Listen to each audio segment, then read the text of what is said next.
कुंज बिहारी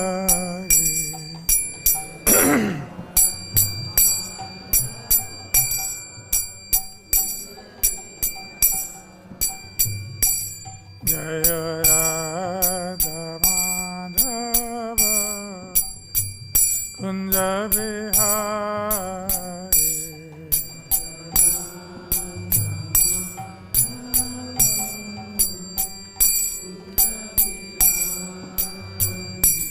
जय गोपी जन वल्लभ गिरिवरधारी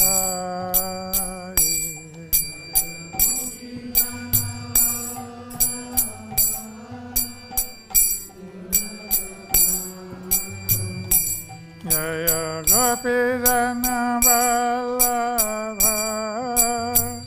गिरिवरधारी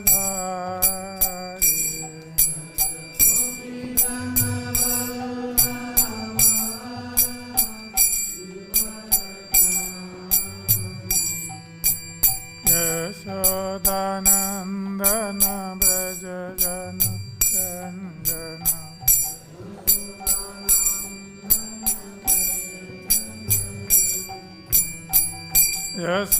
यशोदानंदन ब्रज जन रंजन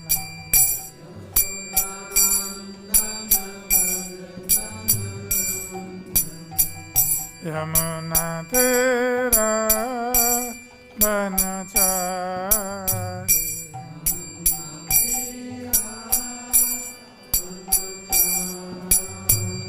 यमुना तेरा बनचारी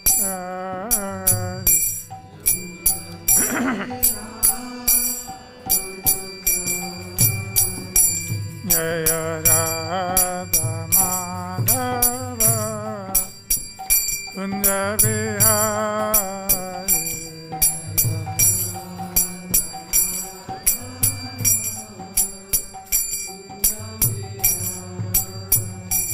जय राधा माधव कुंज बिहारी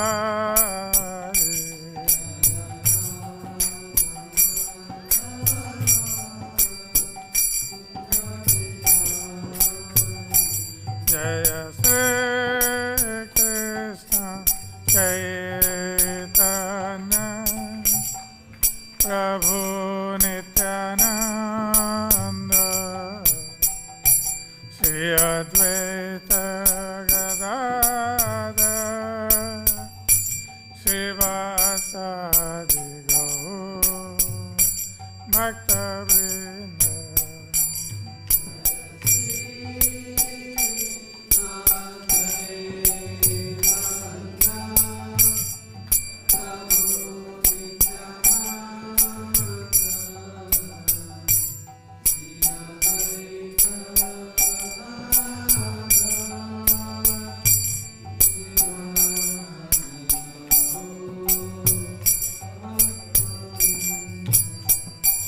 जय श्री कृष्ण चैतन्य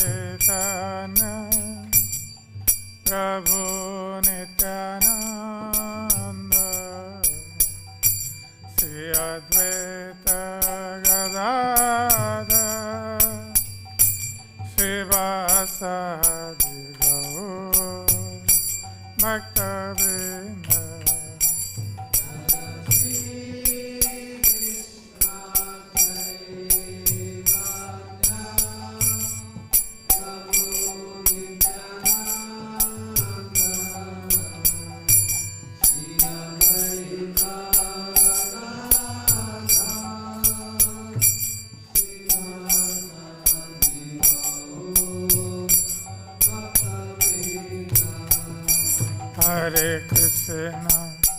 हरे Krishna Krishna Krishna Hare Hare Hare Ram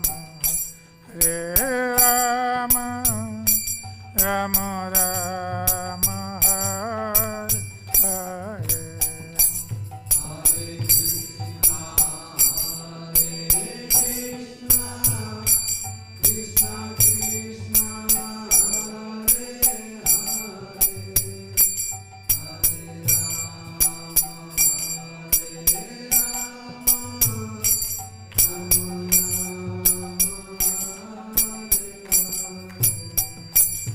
Hare Krishna, Hare Krishna, Krishna Krishna, Hare Hare, Hare Rama, Hare Rama, Rama Rama, Hare Hare.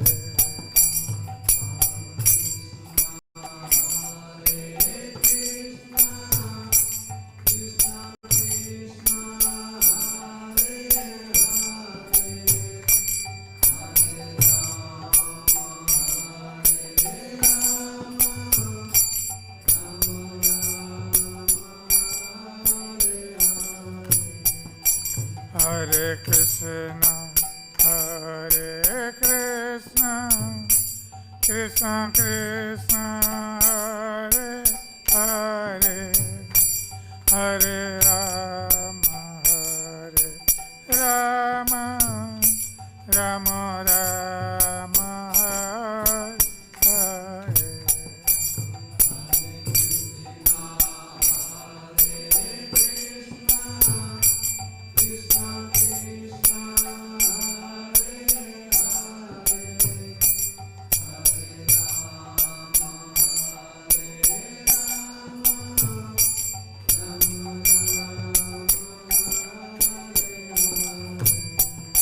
Hare Krishna, Hare Krishna, Krishna Krishna, Hare Hare, Hare Rama, Hare Rama, Rama Rama, Hare Hare.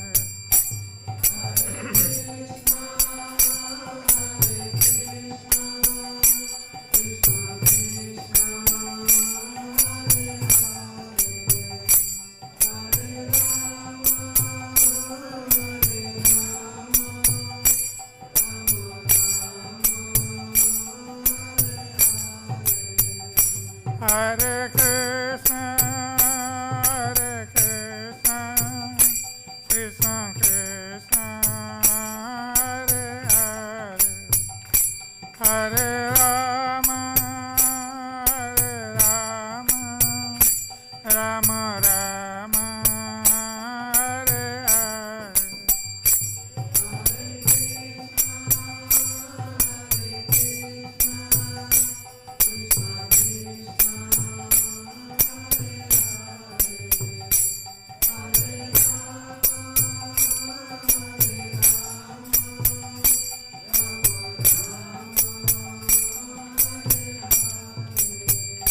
Hare Krishna, Hare Krishna, Krishna Krishna, Hare Hare, Hare Rama, Hare Rama, Rama Rama, Hare Hare.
जय जय प्रभुपाद प्रभुपाद प्रभुपाद प्रभुपाद।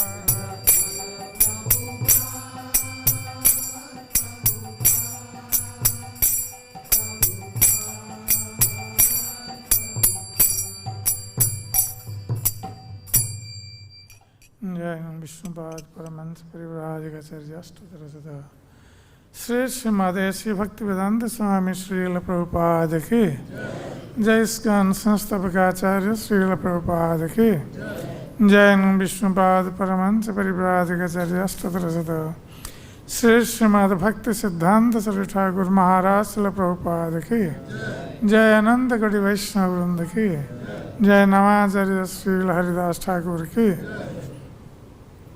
प्रेम से कहो श्री कृष्ण चैतन्य प्रभु नित्यानंद श्री अद्वैत गदाधर शिवासादि गौर भक्त वृंद की जय। श्री श्री राधा कृष्ण गोपीनाथ श्याम कुंड राधा कुंड गिरिवर्धन की जय। श्री वृंदावन मथुरा धाम की जय। श्री मायापुर नवद्वीप धाम की जय। श्री जगन्नाथपुरी धाम की जय। गंगा देवी जमुना देवी की जय। भक्ति देवी की जय। श्रीमती तुलसी महारानी की जय। श्री हरिनाम संकीर्तन की जय। श्री प्रभुपाद ट्रांसजेंडरल बुक डिस्ट्रीब्यूशन की जय। श्री गौर निताई की जय। श्री कृष्ण बलराम की जय। श्री राधा श्याम सुंदर लता विशाखा देवी की जय। श्री जगन्नाथ बलदेव सुभद्रा महारानी की जय। समवेत भक्त वृंद की निताई गौर प्रेमानंदे हरि।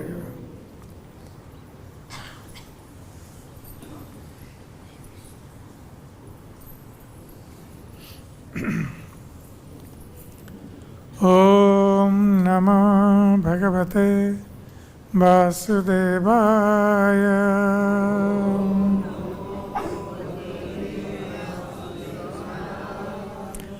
ओम नमो भगवते वासुदेवाय।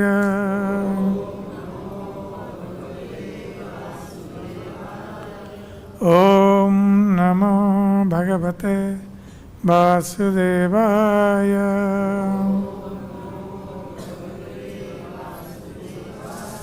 नारायणं नमस्कृत्य नरं चैव नरोत्तमं देवीं सरस्वतीं व्यासं ततो जयमुदीरये। नष्टप्रायेषु अभद्रेषु नित्यं भागवत सेवया भगवती उत्तम श्लोके भक्तिर्भवति नैष्ठिके। मूकं करोति वाचालं पङ्गुलं लङ्घयते गिरिं यत्कृपातमहं वन्दे श्रीगुरुं दीनतारिणि श्रीपरमानन्दमाधवम्।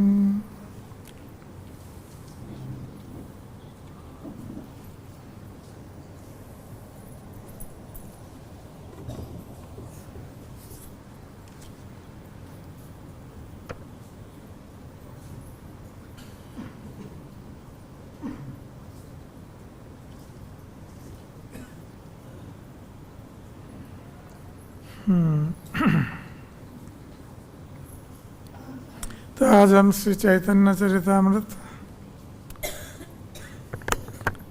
आदि लीला तृतीय अध्याय श्लोक नंबर 58 पाठ कर रहे हैं। श्री चैतन्य महाप्रभु के प्राकट्य के बाह्य कारण।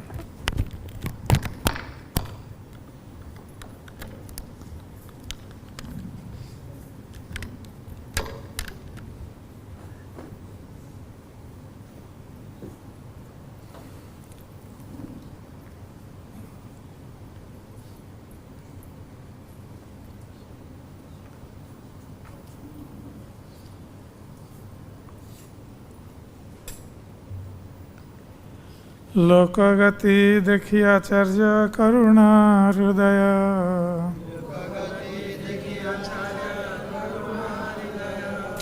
विचार करे न लोकेर कैसे हित है।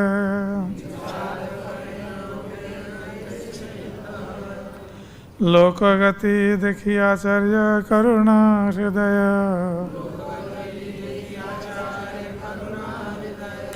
विचार करे न लोकेर कैसे हित है।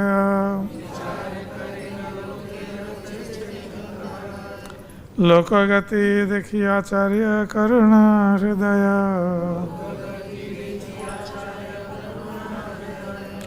विचार करे न लोकेर कैसे हित है।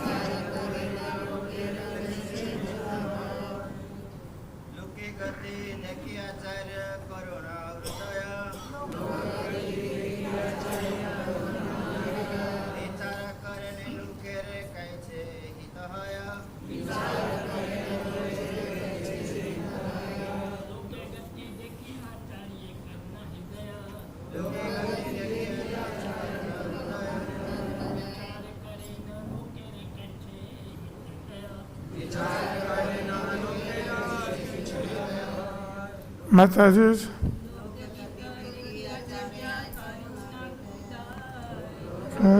देखी आचार्य करुणा हृदय। चार करे न लोकेर कैसे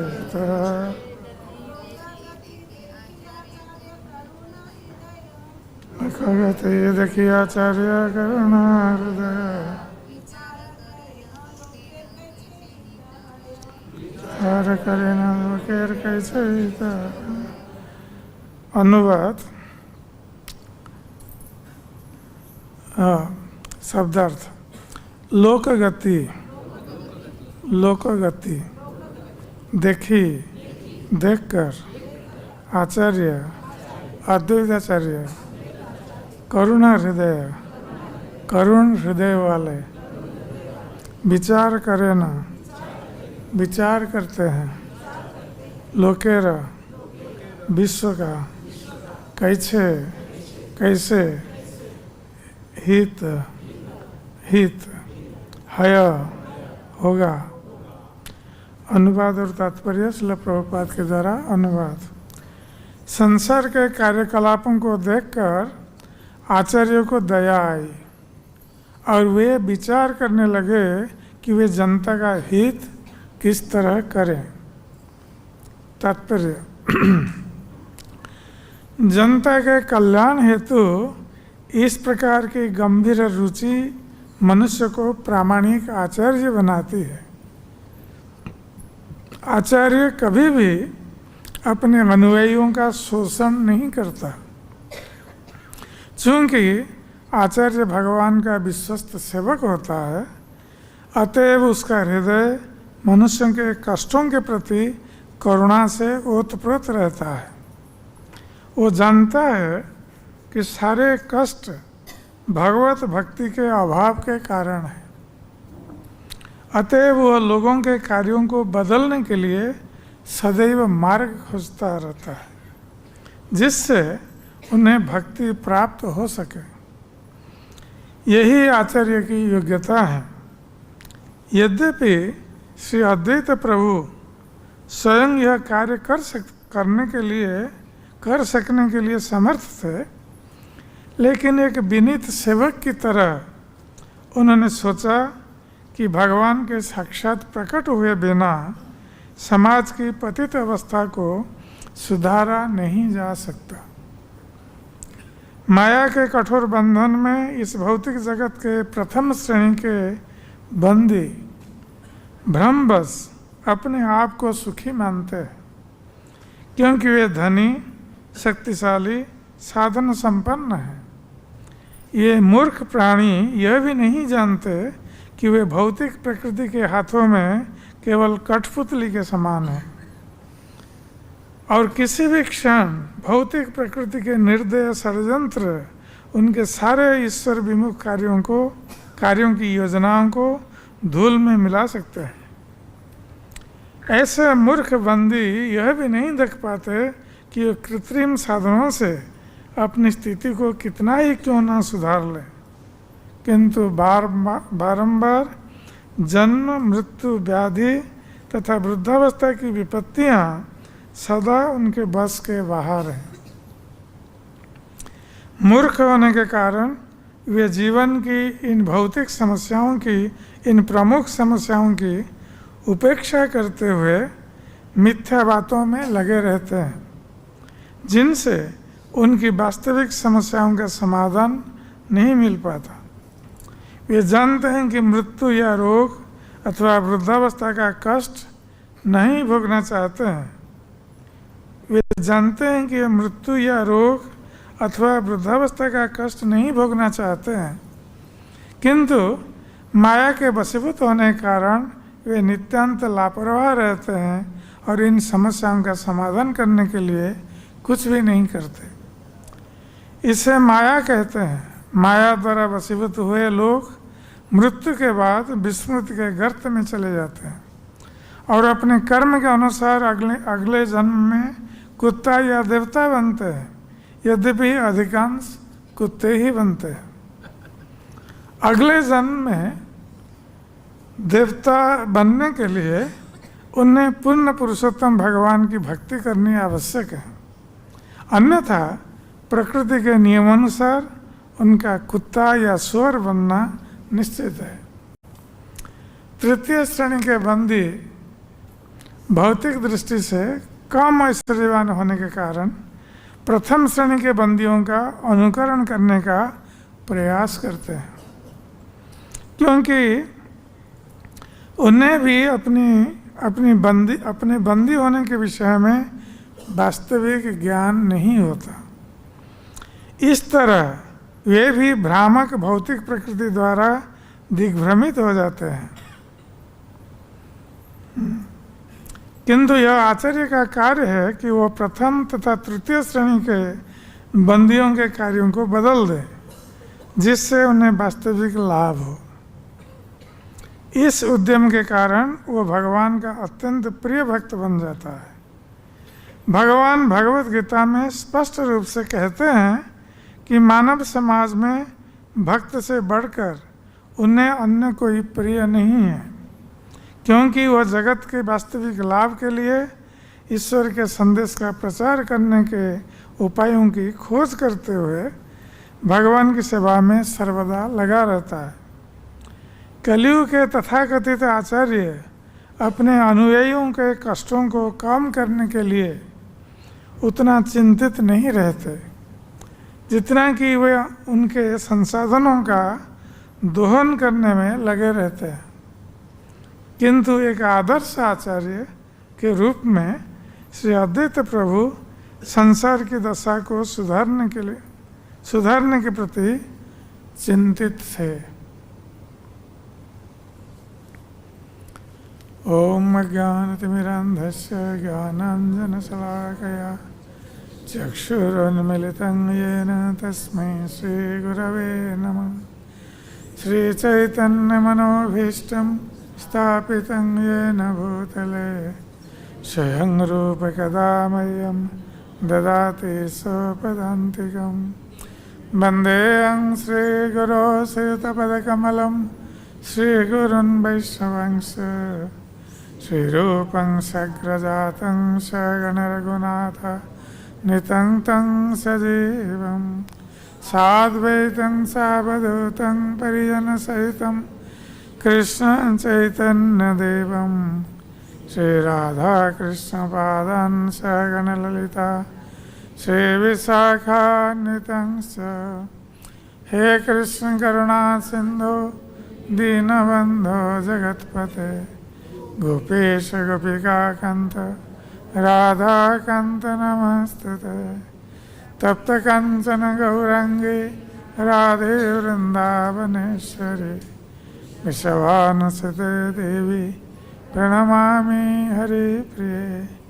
वंशाकल्पतरुभ्यश्च कृपा सिन्धुभ्येव च पतितानां पावनेभ्यो वैष्णवेभ्यो नमो नमः। नमो महावदान्नाय कृष्ण प्रेम प्रदायते कृष्णाय कृष्ण चैतन्य नाम्ने गौरतिसे नमः। जय श्री कृष्ण चैतन्य प्रभु नित्यानंद श्री अद्वैत गदाधर श्रीवासादि गौरभक्तवृंद।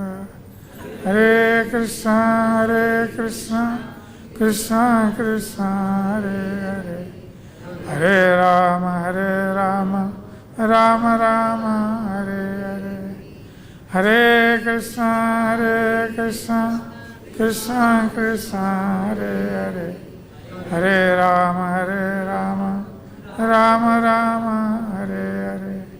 हरे कृष्ण कृष्ण कृष्ण हरे हरे, हरे राम राम राम हरे हरे।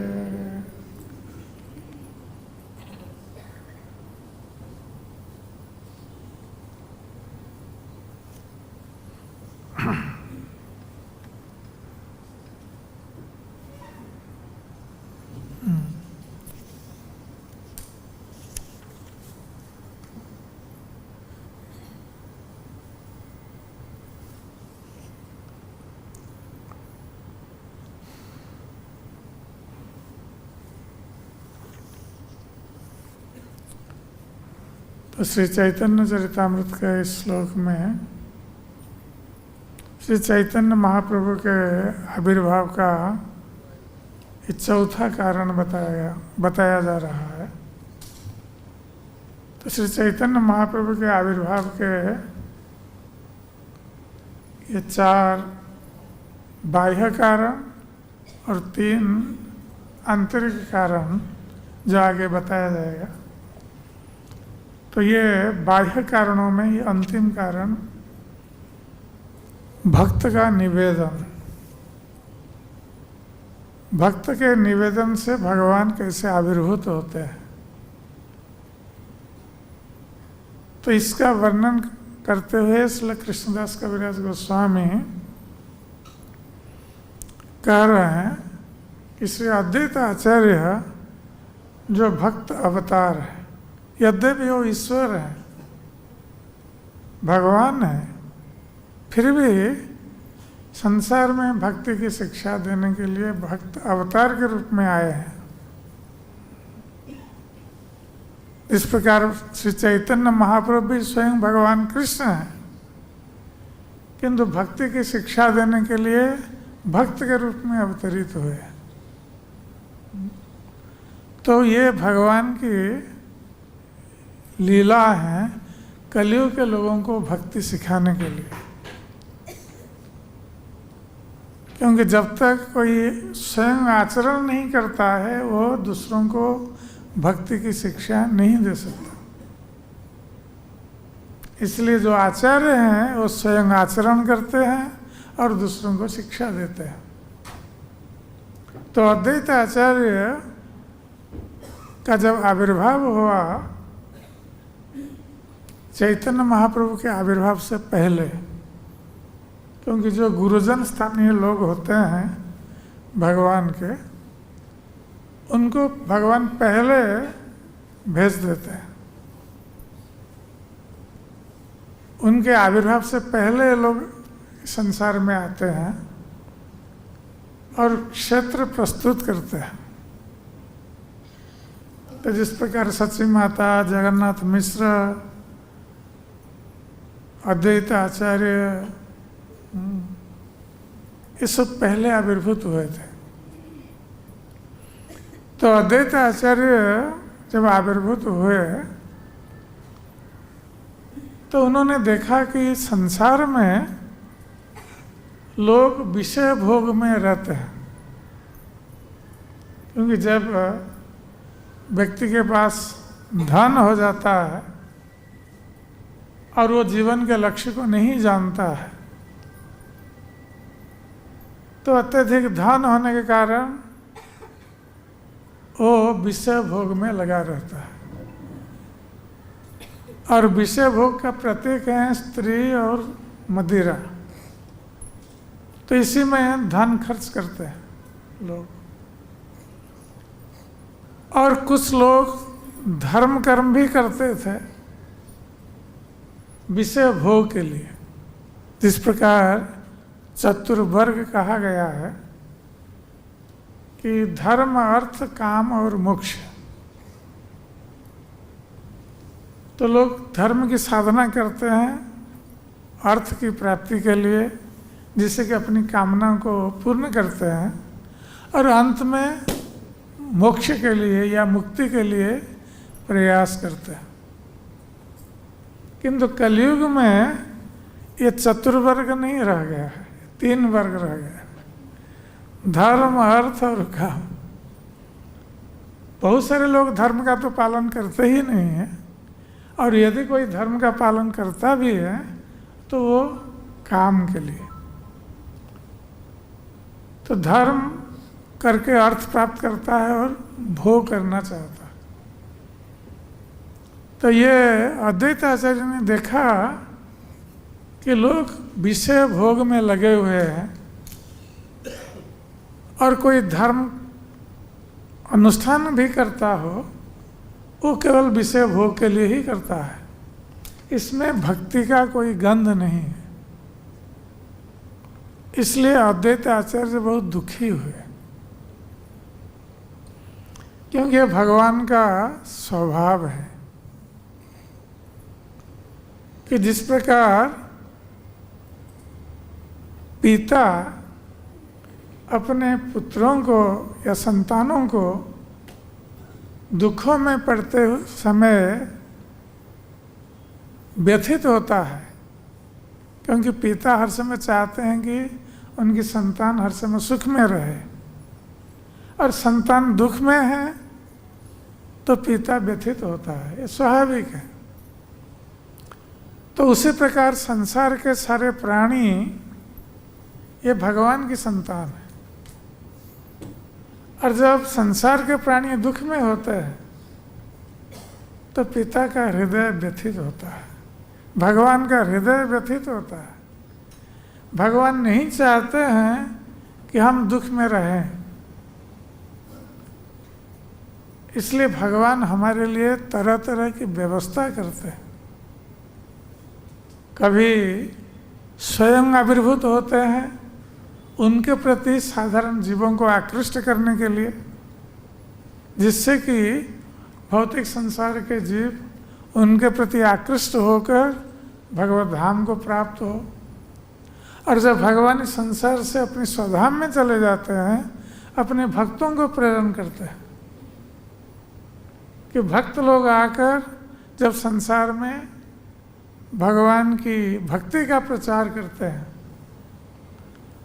तो कुछ प्राणी उसका लाभ उठाते हैं, और इस प्रकार उन भक्तों के प्रचार के कारण ये भगवान की भक्ति मार्ग में आकर अंत में भगवत धाम को प्राप्त होते हैं। तो ये स्वाभाविक है कि जिस प्रकार भगवान व्यथित हैं लोगों के दुखों को देखकर, उनके जो भक्त होते हैं वे भी लोगों के दुखों को देखकर व्यथित होते हैं। संसार में संसारी लोग व्यथित नहीं होते हैं दूसरों का दुख देखकर। संसारी लोग दूसरों का दुख देखकर प्रसन्न होते हैं, और दूसरा व्यक्ति कोई सुख में है वो स्वयं व्यथित होता है, वो क्यों सुख में है, हम क्यों सुख में नहीं। एक ईर्षा भाव, ये संसारी लोगों की भावना है। किंतु जो भगवान के भक्त होते हैं उनमें ईर्षा भाव नहीं रहता है। इसलिए कोई दुख में है तो भक्त भी दुखी होता है, कोई सुख में है भक्त सुखी होता है। और भक्त का यही उद्देश्य भी है, वो जब संसार में आता है वो भगवान का कार्य करने के लिए आता है। साधु, इस शास्त्र में बताया गया है कि जो साधु होता है वो अपने लिए जीवन धारण नहीं करता है। हरे कृष्ण।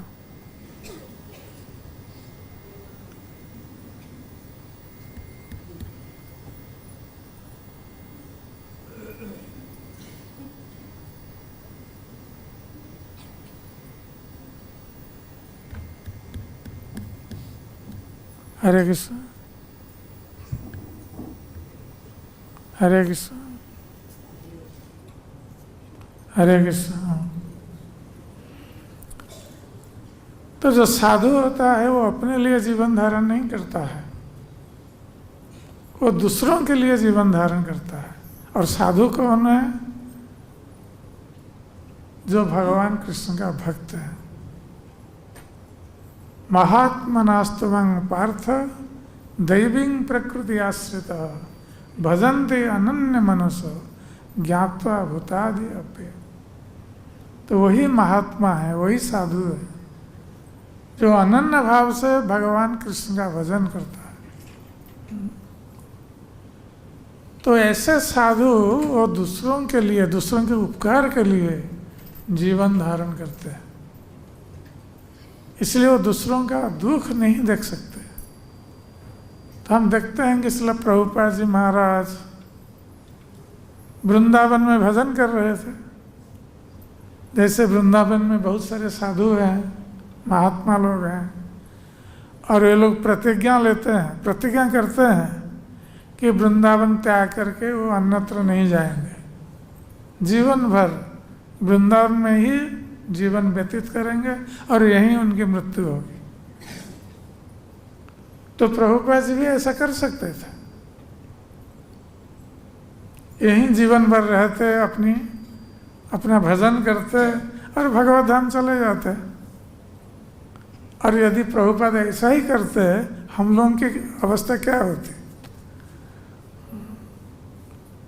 यदि प्रभुपाद कष्ट सहन करते हुए भगवान की भक्ति का प्रचार करने के लिए विदेश नहीं जाते, तो हम लोग कोई भी इस भक्ति मार्ग में नहीं आ सकता था।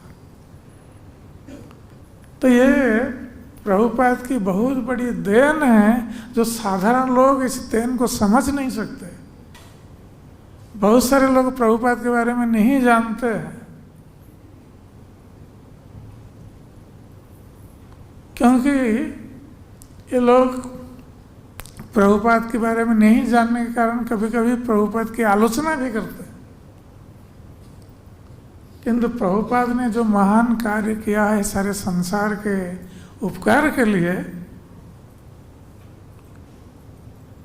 उसके लिए हम सारा संसार उनके चरणों में ऋणी आज हैं और सदा के लिए रहेगा। तो प्रभुपाद जी के कारण कृष्ण भक्ति का प्रचार सारे संसार में आज हुआ है। यदि प्रभुपाद अपना सुख देखते तो वृंदावन में ही रहते, कृष्ण भक्ति का प्रचार नहीं हो सकता। तो इसलिए भगवान कृष्ण कहते हैं, जो मेरी वाणी का प्रचार करता है वो सबसे मेरा प्रिय है। तो ऐसे भक्त जो भगवान की वाणी का कष्ट सहन करते हुए, स्वयं कष्ट सहन करते हुए भगवान की वाणी का प्रचार करते हैं, वो भगवान के अत्यंत प्रिय होते हैं। और वही वस्तुतः आचार्य है। इसलिए प्रभुपाद जी अपने तात्पर्य में समझाते हैं कि वास्तविक आचार्य कौन है। जिस प्रकार भगवान जगत के कल्याण के लिए उपाय सोचते रहते हैं, कैसे जगत के लोग सुखी होंगे, उसी प्रकार उनके भक्त भी हर समय सोचते रहते हैं कैसे जगत का कल्याण होगा। इसलिए भक्त लोग भगवान के प्रिय हैं और वही आचार्य का काम कर सकते हैं। तो अद्वैत आचार्य जो कि स्वयं भगवान के अवतार ईश्वर हैं, फिर भी वो आचार्य का काम कर रहे हैं।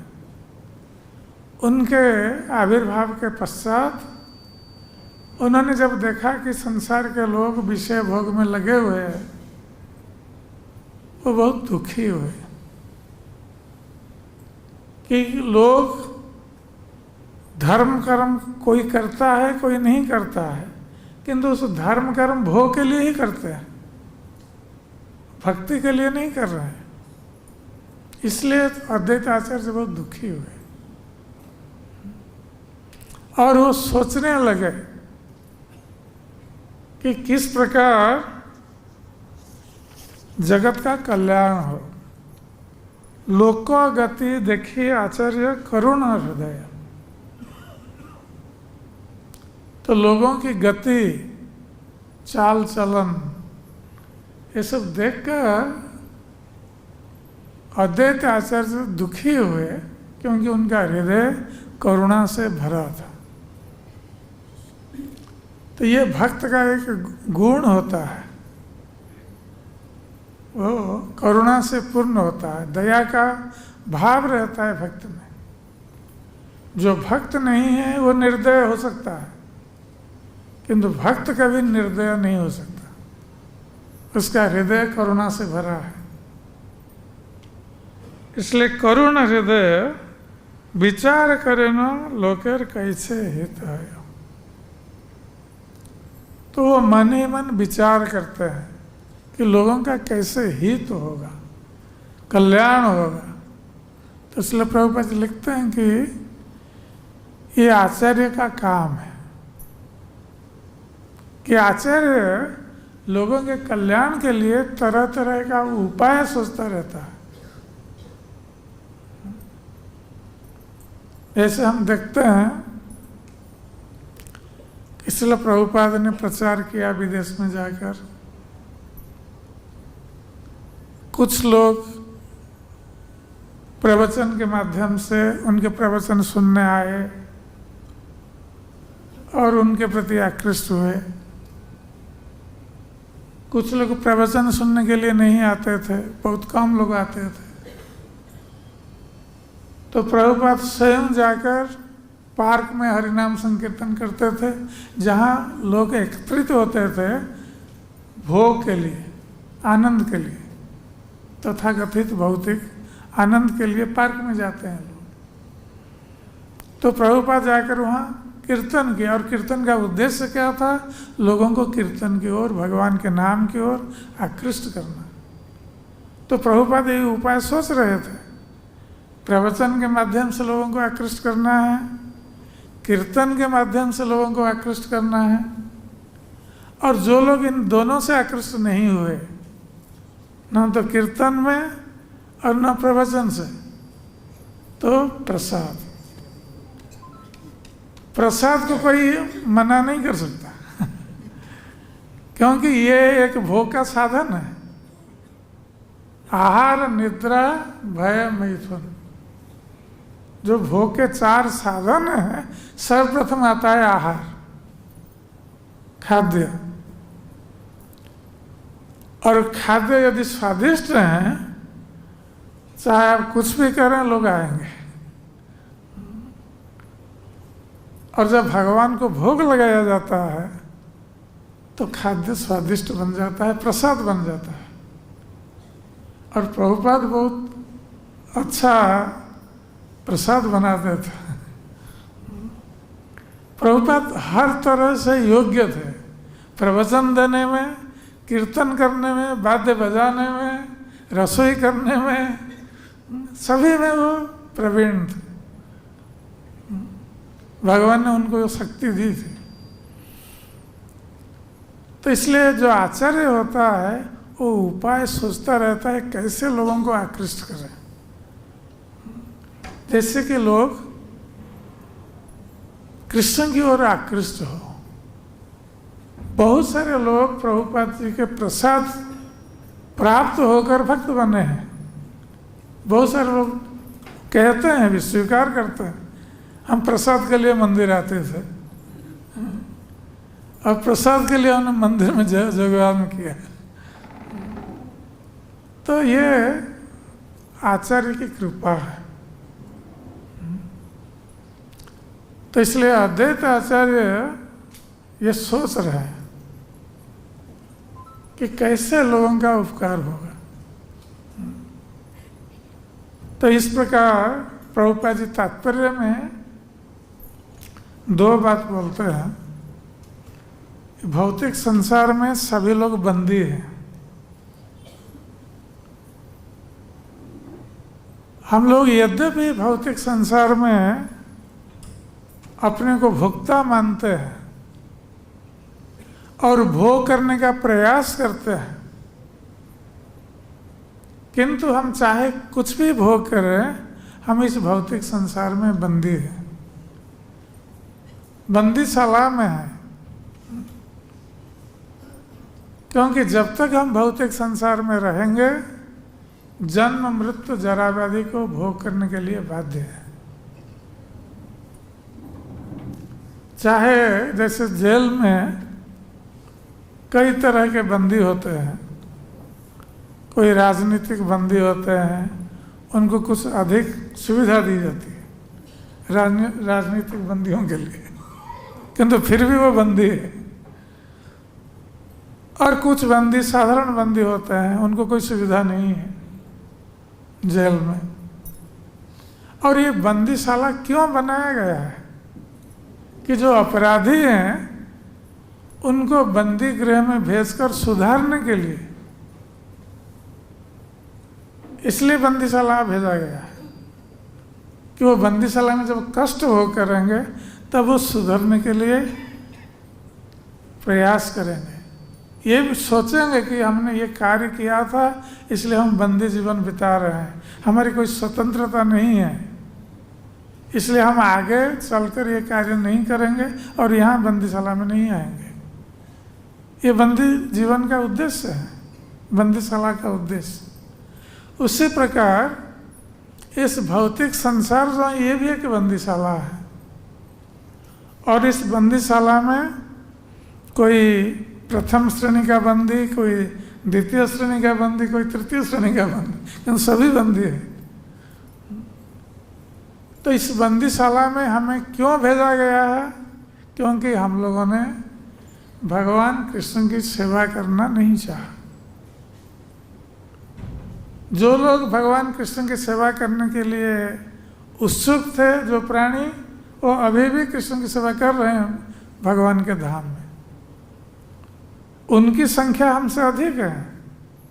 इस भौतिक संसार में यद्यपि कोटि कोटि ब्रह्मांड हैं, फिर भी जितने भी बद्ध जीव हैं इस भौतिक संसार में, उनकी संख्या 4 भागों से केवल 1 भाग है। भगवान के धाम में तो 3 भाग भक्त लोग रहते हैं, जो भगवान की सेवा करते हैं और आनंद में। क्योंकि हम लोगों ने भगवान की सेवा करना नहीं चाहा, इसलिए भगवान ने इस बंदीशाला में भेजा कि ठीक है, तुम भोग करना चाहते हो स्वतंत्र होकर, मेरी सेवा नहीं करना चाहते हो, तो भगवान किसी को बाध्य नहीं करते हैं, क्योंकि उन्होंने हमें लघु स्वतंत्रता दे रखी है। इसलिए भगवान बाध्य नहीं करते। क्यों बाध्य नहीं करते? क्योंकि बाध्य बाधकता में प्रेम नहीं होता। किसको हम बाध्य करके कहेंगे हमारी सेवा करो, वो प्रेम पूर्वक सेवा नहीं कर सकता, वो भयभीत होकर सेवा कर सकता है।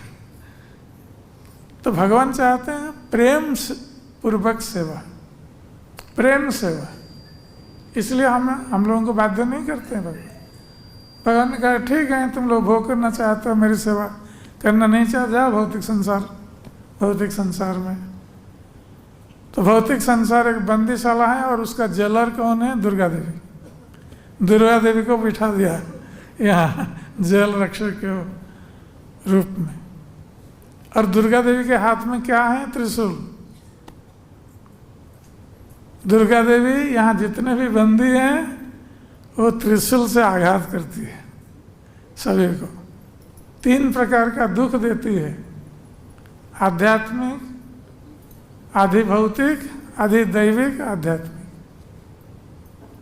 3 प्रकार के दुख इस संसार में हम भोग करते हैं, चाहे हम कितना भी धनी क्यों ना हो, वित्तशाली क्यों ना हो, हमारे पास भोग करने के लिए कितना भी पैसा क्यों ना हो, फिर भी हम जन्म मृत्यु जरा व्याधि से मुक्त नहीं है। चाहे कोई धनी हो चाहे कोई गरीब हो। तो धनी व्यक्ति कुछ सुख प्राप्त होता है क्योंकि उसके पास धन है, तो वो फर्स्ट क्लास बंदी बताया गया है। प्रभुपाद जी बताते हैं वो फर्स्ट क्लास बंदी है, प्रथम श्रेणी का बंदी। कुछ भोग उसको मिलता है, फैसिलिटी मिलता है। और जो तृतीय श्रेणी के बंदी हैं, जिनके पास धन नहीं है, वो सोचते हैं हम उनके जैसा बनेंगे। वो प्रयास करते हैं कि हम कैसे धनी बनेंगे, किंतु फिर भी वो भी बंदी है। किंतु जो द्वितीय श्रेणी के बंदी प्रभुपाद ने नहीं बताया यहाँ पर किंतु द्वितीय श्रेणी के बंदियों को अनुभव होता है कि संसार कितना दुखमय है। उनके पास साधन होते हुए भी वो जानते हैं कि जन्म मृत्यु जरा व्याधि ये कितना कष्टदायक है। इसलिए ये लोग भगवान की ओर मुड़ते हैं। जिनके पास अधिक धन नहीं है या बिल्कुल धन नहीं है, कभी कभी होता है कि जिसके पास जो गरीब व्यक्ति है वो धनी लोगों का अनुकरण ना करते हुए भगवान की ओर मुड़ जाता है, वो संभव है। जो निष्किंचन है, जिसके पास कुछ नहीं है, वो भी भगवान को पुकार सकता है और अच्छी तरह पुकार सकता है, क्योंकि वो भगवान के प्रति अपने को समर्पित कर सकता है, क्योंकि उसका संसार में कुछ नहीं है। और जिसके पास संसार में कुछ है, उसके प्रति व्यक्ति आसक्त हो जाता है। धन के प्रति, घर के प्रति, पुत्र कन्याओं के प्रति, पति पत्नी के प्रति या आत्मीय स्वजनों के प्रति व्यक्ति आसक्त हो जाता है। और यही आसक्ति हमें भगवान कृष्ण के चरणों में पूर्ण रूप से आसक्त होने नहीं देती।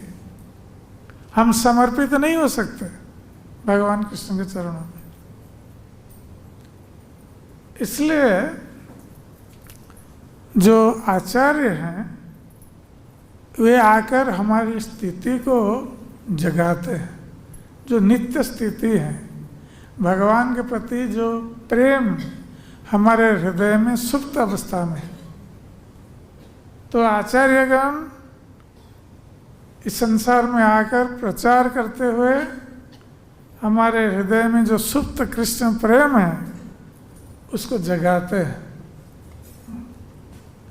और इस प्रकार भगवान कृष्ण के पास ले जाने के लिए हमारी व्यवस्था करते हैं। तो इस प्रकार हम देखते हैं कि श्री अद्वैत आचार्य ने किस प्रकार सोचा जगत के कल्याण के लिए, और ये भी उन्होंने सोचा, यद्यपि अद्वैत आचार्य स्वयं ईश्वर हैं और जगत के कल्याण के लिए वो भी कुछ कर सकते थे, उनमें शक्ति थी, किंतु उन्होंने ऐसा नहीं किया, क्योंकि अद्वैत आचार्य ईश्वर होते हुए भी अपने को भगवान का सेवक मान रहे थे,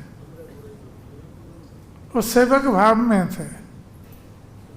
इसलिए उन्होंने सोचा कि स्वयं भगवान कृष्ण यदि यहाँ अवतरित होंगे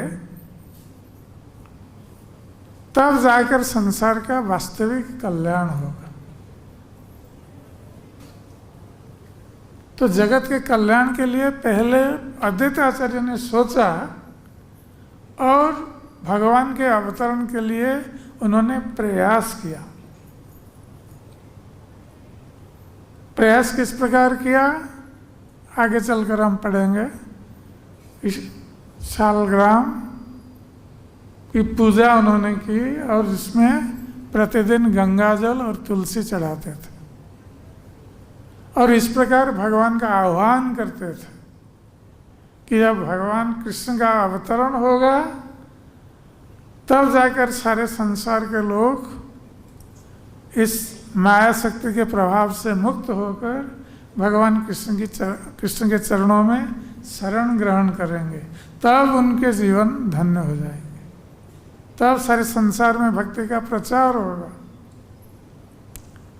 तो अद्वैत आचार्य की जो पुकार है भगवान कृष्ण के अवतरण के लिए, जो आह्वान है, ये भगवान श्री चैतन्य महाप्रभु के अवतरण का चौथा कारण, और 3 कारण आगे आप लोग पढ़ चुके हैं और बताया जा चुका है। तो ये आचार्य के करुण हृदय के कारण ये संभव है, और ये वस्तुतः मुख्य कारण भी है बाह्य कारणों में, कि जब भक्त पुकारते हैं भगवान को जगत के कल्याण के लिए, अवतरित होने के लिए, तो भगवान रह नहीं सकते अपने धाम में, उनको अवतरण करना पड़ता है। तो इस प्रकार भगवान श्री चैतन्य महाप्रभु अद्वैत आचार्य की पुकार से इस भौतिक संसार में अवतरित हुए जगत के कल्याण के लिए। और वो जगत का कल्याण केवल उद्धार नहीं था, प्रेम भक्ति प्रदान करना था, जो बहुत बड़ी कृपा थी चैतन्य महाप्रभु की। अनर्पित चरिंचिरा करुणया अवतीर्ण कलो समर्पयितुम उन्नत उज्ज्वल रसम स्वभक्ति श्रियम। तो ये अपने प्रेम भक्ति प्रदान करने के लिए भगवान स्वयं अवतरित हुए अद्वैत आचार्य की पुकार से। इसलिए चैतन्य महाप्रभु के अवतरण के लिए हम श्री अद्वैत आचार्य के चरणों में भी ऋणी हैं, क्योंकि उनकी पुकार से भगवान श्री चैतन्य महाप्रभु अवतरित हुए। और उसके साथ साथ हम श्रील प्रभुपाद के चरणों में भी ऋणी हैं, क्योंकि श्रील प्रभुपाद ने श्री चैतन्य महाप्रभु की वाणी को सारे जगत में प्रचार करते हुए हम लोगों को प्रेम भक्ति प्राप्त करने का साधन प्रदान किया है। जय श्री प्रभुपाद की, जय श्री अद्वैताचार्य की, जय श्री चैतन्य महाप्रभु की, जय श्री नित्यानंद प्रभु की, जय गौर भक्त वृंद की, निताई गौर प्रेमानंदे हरि हरि।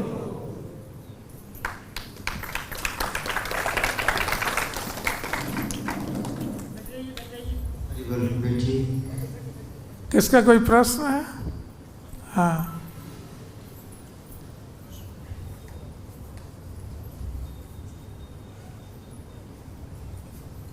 हरे कृष्ण महाराज जी, बहुत सुंदर टीचर, आपके टीचर का मैंने कोटि कोटि वंदन। महाराज जी, आपने बताया कि आध्यात्मिक जगत जो है वो 3 गुना है, 3 भाग है, और हमारे भौतिक जगत पूरा संसार यानी 1 भाग है। तो महाराज जी को यहाँ पे श्री भगवान ने फिर भी, और हमने क्या इस भौतिक जगत में हमारी इंद्रिय तृप्ति करने के लिए यहाँ पर आए हैं, फिर भी भगवान यहाँ पे कितने करुणामयी है, दर्शाया कि भगवान फिर भी हमारे जैसे, उनसे हम विपरीत रहने के बाद भी भगवान ने हम पे इतनी करुणा की और स्वयं भी अवतरित होते हैं और अपने आचार्यगण पार्षद के रूप में हमें भेजते हैं हमारा उद्धार करने के लिए। तो हमारे जगत गुरुदेव श्रीला प्रभुपाद जी ने आज हमारे संसार में आकर यानी कि पाश्चात्य जगत का कितना यानी भगवान का कृष्ण भावना भावित कर दिया। और आज हम देखते हैं मंदिर में कि कितने विदेशी फॉरेनियर लोग ने क्या हम कृष्ण भावना भावित हुए और भगवान की भक्ति में आए और पूर्ण रूप से अपने आप को समर्पित कर दिया, हमारे भारतीय संस्कृति को अपनाया। यह हमारे लिए बड़े ही गर्व की बात है, बहुत ही प्रसन्नता है। हरे कृष्ण, हरे कृष्ण।